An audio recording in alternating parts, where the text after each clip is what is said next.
دی بارگاہ دے اندر بندیاں نو پیش کیتا جائے گا، مومناں نو صاحب ایماناں نو پیش کیتا جائے گا۔ اتے صاحب ایمانت مسلمانہ دے کول سوال و جواب ہون گے۔ مختصر کردہ جاواں کہ حضور نے فرمود دے کول پوچھیا گیا یا رسول اللہ حشر دے میدان دے اندر آپ دی امتی بھی ہون گے، حضرت آدم دے امتی بھی ہون گے، حضرت عیسیٰ دی امت بھی ہوگی، حضرت موسیٰ دی امت بھی ہوگی۔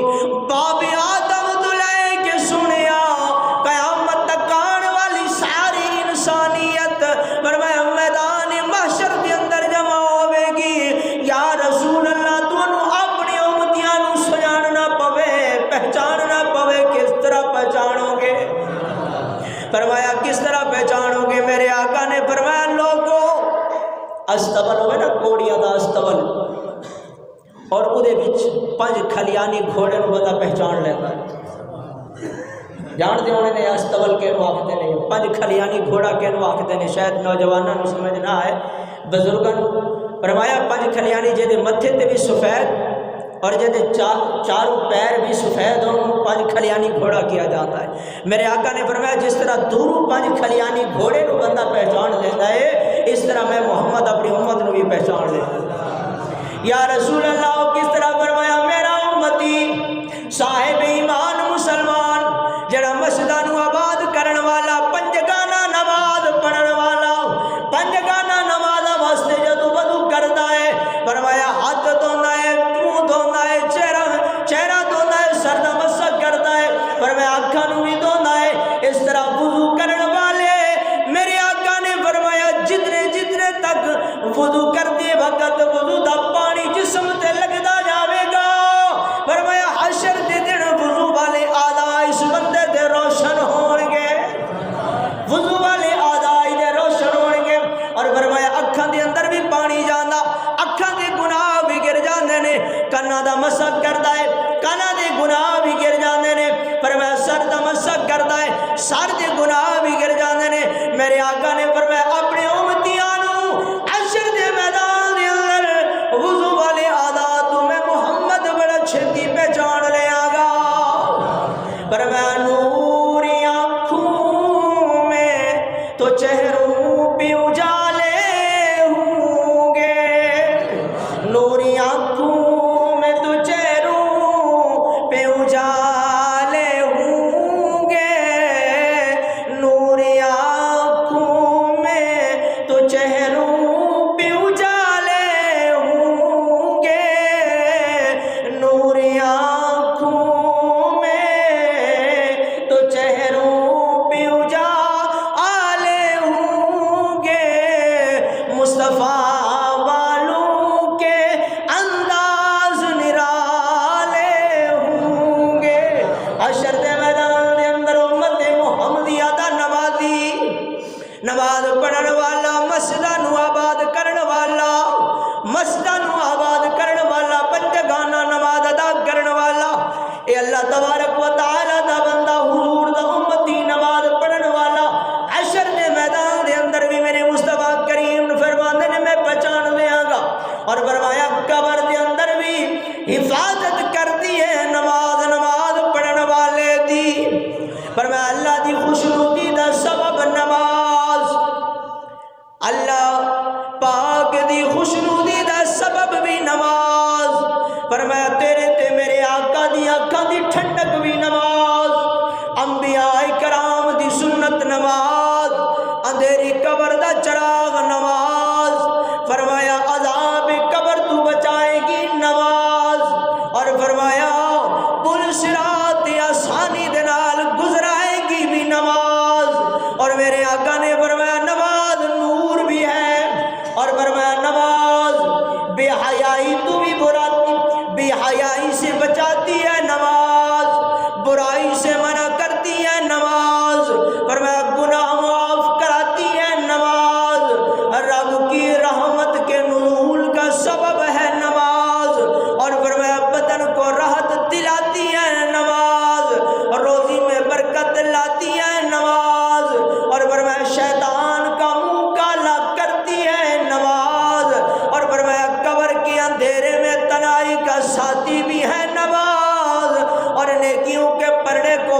بناتی ہے نماز، فرمایا مومن کی معراج ہے نماز، اور سب سے بڑا نمازی کے لیے اعزاز یہ ہے کہ قیامت کے دن اللہ کی قیامت کے دن نمازی کے لیے، نماز پڑھنے والے کے لیے جو پنجگانہ نماز پڑھتا ہے، رب کے گھر میں آتا ہے، اللہ کا حکم مانتا ہے، رسول کی اطاعت کرتا ہے، نماز پڑھتا ہے، خشوع و خضوع سے نماز پڑھتا ہے، میں نے عرض کیا اولئک علیہم صلواتہم یحافظون، او لوگ جڑی اپنی نمازاں دی حفاظت کرتے نے اور جنت دی میراث بھی پان گے۔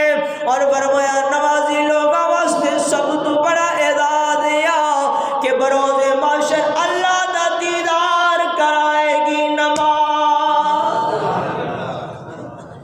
اللہ دا دیدار بھی کرائے گی نماز۔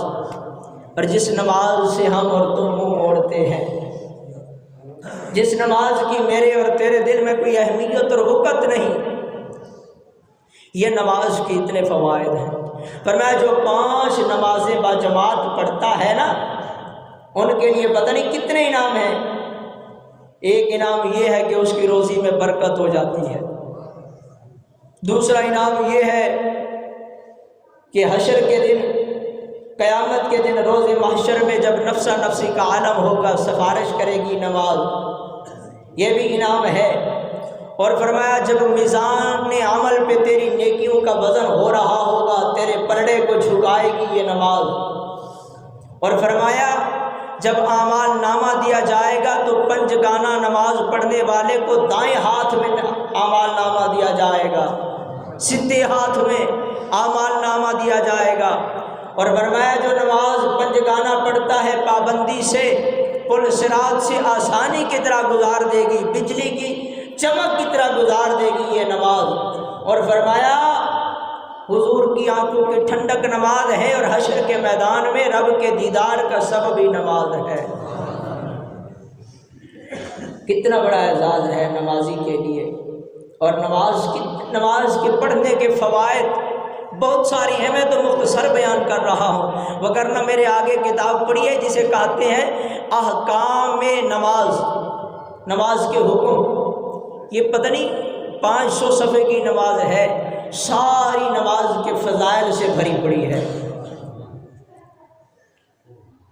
اور ایک حدیث پاک بیان کرنے جا رہا ہوں، یہ حدیث صرف ایک کتاب میں نہیں بلکہ مشکوٰۃ شریف کے اندر بھی ہے، ابو داؤد کے اندر بھی ہے، ترمذی کے اندر بھی ہے، مجمع الزوائد کے اندر بھی ہے، اس سے علاوہ پتہ نہیں کتنی حدیثوں کے اندر یہ حدیث پاک نقل کی گئی۔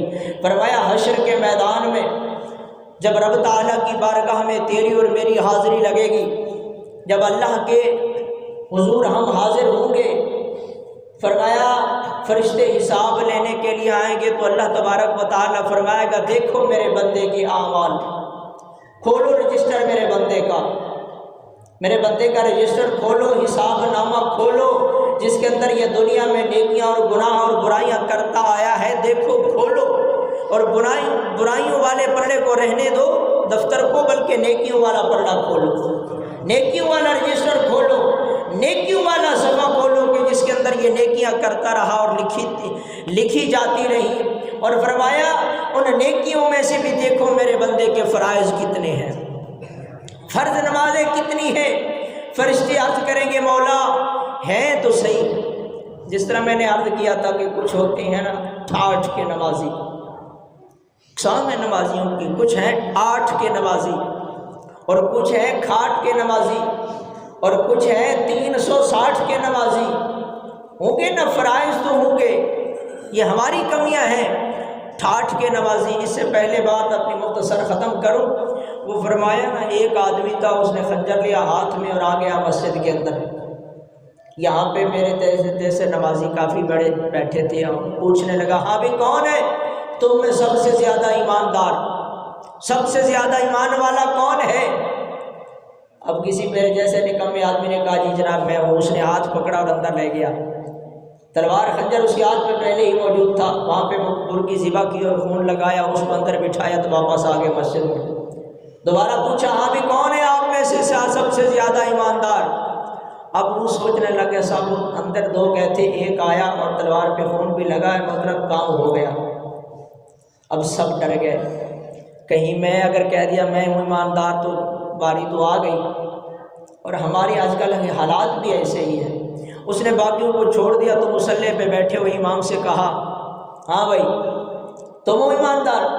اب وہ امام صاحب تھا، اللہ حفاظت فرمائے، ان سے ڈرتے ڈرتے کہا او جیرانے جانے دیجئے، اور میری تو بکری گم ہو گئی تھی، میں مسجد میں اعلان کرانے آیا تھا۔ سبحان اللہ کی بات نہیں ہے، افسوس کی بات ہے کہ ہمارے ایمان اتنے آج کل کے کمزور ہیں، ہمیں جب نماز کا وقت آئے تو اس دنیاوی کام بھی اس وقت یاد آ جاتے ہیں۔ جب نماز کا وقت آتا ہے دنیاوی مصروفیات بھی اس ٹائم ہمیں یاد آ جاتی ہیں، وگرنہ وہ صاحب ایمان حضور کا کلمہ پڑھنے والا، اپنے آپ کو مسلمان کہلانے والا، میں نے پہلی حدیث پاک بیان کی بین العبد و بین الکفر ترک الصلاۃ۔ بس یہ حدیث پاک سن کے ذرا دل کی جو کھڑکی ہے نا اس کے اندر لکھ لو، اور اس کے ترجمے پہ ذرا توجہ کر لے، قسم خدا کی سارا آئینہ ہمارے سامنے آ جاتا ہے، سارا آئینہ ہمارے سامنے کھل کر آ جاتا ہے۔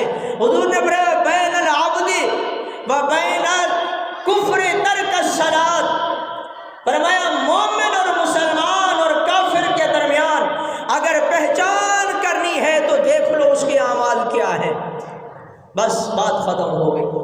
نماز پڑھنے والا صاحب ایمان مسلمان ہے، اور نماز نہ پڑھنے والا اپنے آپ کو جہاں پہ شمار کرے۔ حضور نے فرمایا جب مسجد سے کہیں سے بھی رب کا بلاوا آ جائے اللہ اکبر اللہ اکبر، اس وقت رب کی آواز پہ جو لبیک کہے اسے کون ہوتا ہے؟ لبیک کہنے والا، اور جو رب کے بلاوے پہ منہ موڑ کے چلا جائے اس کا بھی اپنے آپ پہ شمار کر لے وہ کہاں جا رہا ہے۔ بات ختم ہو گئی، زیادہ تفصیل میں جانے کی ضرورت نہیں۔ میرے مسلمان صاحب ایمان اللہ اکبر، ہم نے نعرے لگائے، ایک نعرہ ہے نا ہمارا بہت ہی مشہور نعرہ ہے جسے ہم کہتی ہیں غلامی رسول میں موت بھی قبول ہے۔